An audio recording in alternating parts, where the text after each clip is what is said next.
आज की ये प्रेस वार्ता भारत तिब्बत मैत्री संघ धर्मशाला की तरफ से आयोजित की गई है। इस प्रेस वार्ता में हमारे साथ स्थानीय व्यापार मंडल के अध्यक्ष श्री नरेंद्र पठानिया जी मौजूद हैं। साथ में हैं बाक्सू टैक्सी ऑपरेटर्स यूनियन मैक्लोडगंज के अध्यक्ष श्री अशोक शर्मा जी। मेरे साथ हमारी संस्था के एडवाइज़र श्री रामस्वरूप जी, तिब्बतन सेटलमेंट अधिकारी और भारत तिब्बत मैत्री संघ के उपाध्यक्ष श्री कुंचुप मिंगमार जी और हमारे एग्जीक्यूटिव मेंबर श्री तुप्तिन जी। आज की जो ये प्रेस वार्ता आपके सम्मुख हम करने जा रहे हैं, इसका जो मुख्य उद्देश्य है, हाल ही में आप लोगों ने देखा होगा कि कुछ एक मीडिया चैनल्स में परम पावन दलाई लामा जी को लेकर कुछ अभद्र बातें जो है वो की जा रही हैं। आप सब जानते हैं कि परम पावन दलाई लामा जी न केवल भारत बल्कि विश्व विख्यात एक हस्ती हैं और ऐसी एक महान आत्मा है जिनका इस स्थान पर होना यहाँ के लोगों के लिए एक वरदान के रूप में है साबित हुआ है। मैं ये समझता हूँ कि जिन जिन लोगों ने ये दुष्प्रचार किया है, उन्हें खुले मंच से अपने इस कार्य के लिए माफ़ी मांगनी चाहिए। खासकर जो तिब्बत के लोग हैं, उनकी जो भावनाएं आहत हुई हैं, उन चैनल्स को सभी निर्वासित तिब्बतियों से और जो लोग उनके परम पावन जी के अनुयायी हैं, चाहे वो किसी भी धर्म के हों, बौद्ध धर्म के हों या किसी अन्य धर्म के हों, क्योंकि परम पावन जी ने हमेशा शांति, अहिंसा, करुणा का संदेश दिया है। पूरे विश्व में जो उनके अनुयायी हैं वो इन बातों से आहत हुए हैं। मैं समझता हूँ कि ये एक बहुत ही दुर्भाग्यपूर्ण बात थी कि एक छोटा सा बच्चा, मात्र 8-10 साल का बच्चा, जो एक इतना खुश होकर परम पावन जी का वरदान लेने के लिए उनके सम्मुख गया था। और आप जानते हैं परम पावन जी हमेशा जो उनके सामने जो व्यक्ति होता है, उस व्यक्ति को सामने रख के उनसे बात करते हैं। उनके सामने एक छोटा सा बच्चा था और जो परम पावन जी के अंदर का जो एक छोटा सा एक बचपन का जैसा एक व्यवहार था, वो उस बच्चे के सामने आया था। और मैं समझता हूँ कि हम लोग जब अपने बच्चों से मिलते हैं तो हम भी अब ऐसी ही एक भावना जो हमारे मन में आती है, जो उस समय परम पावन जी के मन में आ रही होगी। लेकिन इस बात को इतने गलत तरीके से आगे प्रदर्शित करना और जो वीडियो आप विभिन्न कुछ एक मीडिया चैनल्स में देख रहे हैं, उस वीडियो को इस तरह से एडिट किया गया है कि किसी तरीके से परम पावन जी की छवि को धूमिल करने की कोशिश की गई है। लेकिन जिन भी लोगों ने ये दुस्साहस किया है, उन्हें इस बात का एहसास नहीं है कि परम पावन जी न केवल भारत में बल्कि पूरे विश्व में उनको चाहने वाले लोग हैं। और वो चाहकर भी ये लोग जो गलत दुस्साहस कर रहे हैं, ये लोग चाहकर भी उनकी छवि को तनिक भी धूमिल नहीं कर सकते हैं। भारत तिब्बत मैत्री संघ इस बात की कड़ी निंदा करता है और हम कड़े शब्दों में ये कहते हैं कि जिन जिन लोगों ने ये दुस्साहस किया है, उन लोगों को परम पावन जी से माफ़ी मांगनी चाहिए। मैं अंत में यही कहूँगा कि परम पावन जी का जो आशीर्वाद है, मैं चाहता हूँ कि यहाँ के लोगों का हमेशा बना रहे। उनकी जो गरिमामय यहाँ उपस्थिति है, उससे यहाँ के जो स्थानीय व्यापारी हैं वो सदैव फल फूल रहे थे, फल फूल रहे हैं। और आइंदा भी यहाँ के लोगों को उनकी मौजूदगी जो है वो उनकी मौजूदगी, जो द्रव्य मौजूदगी है, वो यहाँ हमें चाहिए। तो मैं ये कहना चाहता हूँ कि स्थानीय लोग जो हैं इस बात की कड़ी निंदा करते हैं। जो भी ये कार्य, जो भी लोग, जिन लोगों ने भी ये किया है, ये बहुत ही एक निंदनीय कार्य है और हम कड़े शब्दों में इसकी निंदा करते हैं। Namaste and Tashidalek.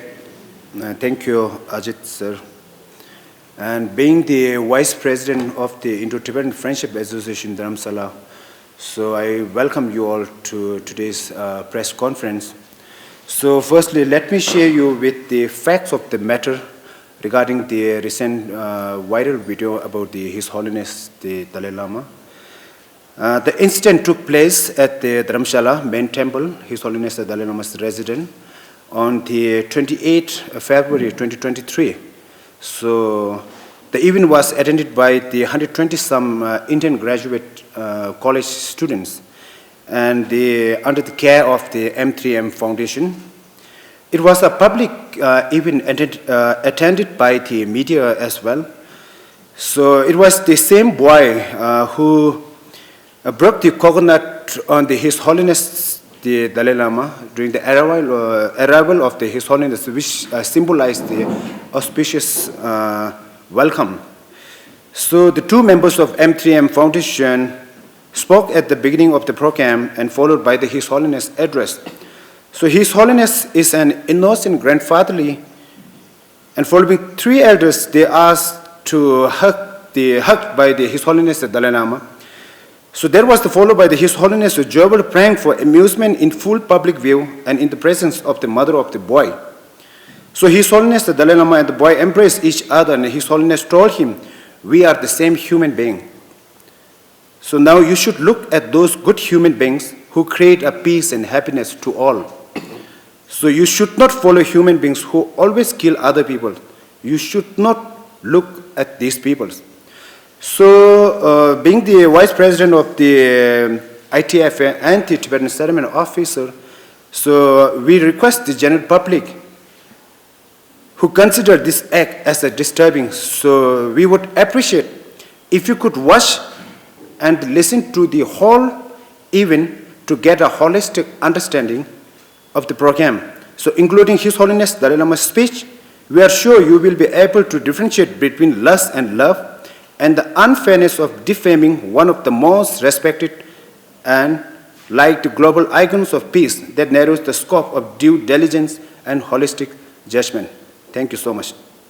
आप सबका इस प्रेस वार्ता में मैं स्वागत करता हूं। अजीत जी ने और टीएसओ साहब ने विस्तार से इस बारे में चर्चा की।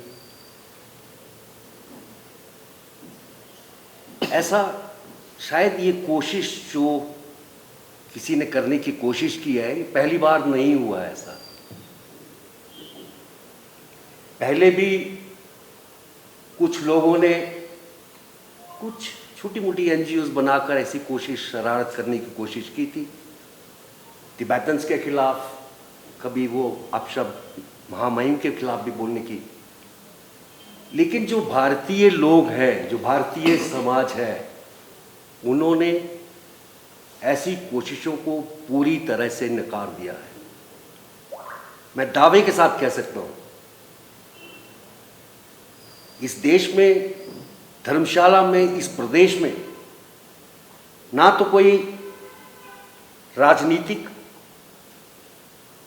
ना कोई सांस्कृतिक, ना कोई व्यापारिक, कोई भी ऐसा, कोई धार्मिक, कोई भी ऐसी संस्था नहीं है जो टिबेटन्स के और हिज होलिनेस के खिलाफ हो।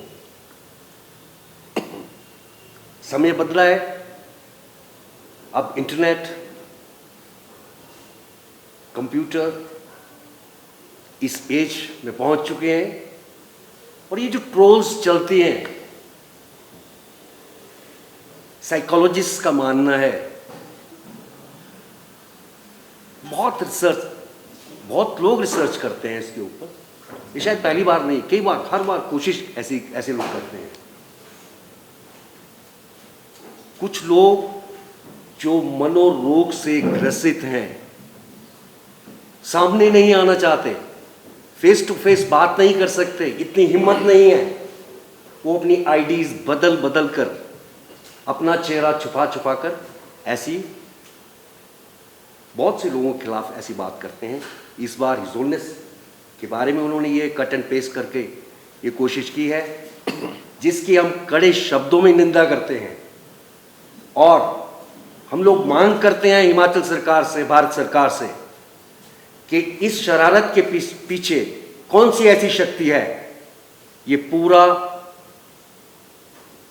इसके ऊपर रिसर्च करे और ऐसे लोगों को समाज के हमारे सामने लाए। मैं बहुत ज़्यादा आपका समय नहीं लूँगा, इन्हीं शब्दों के साथ आपका बहुत बहुत धन्यवाद। I request the general public who consider this act as disturbing, so we request the general public to please watch the entire video so you can understand the holistic and you can understand the realities of the event. So many of the people are not watching the complete video, and so they are keep commenting on such things. So we request the please general public to, if you want to understand the complete way, and then please watch the complete video. Thank you so much.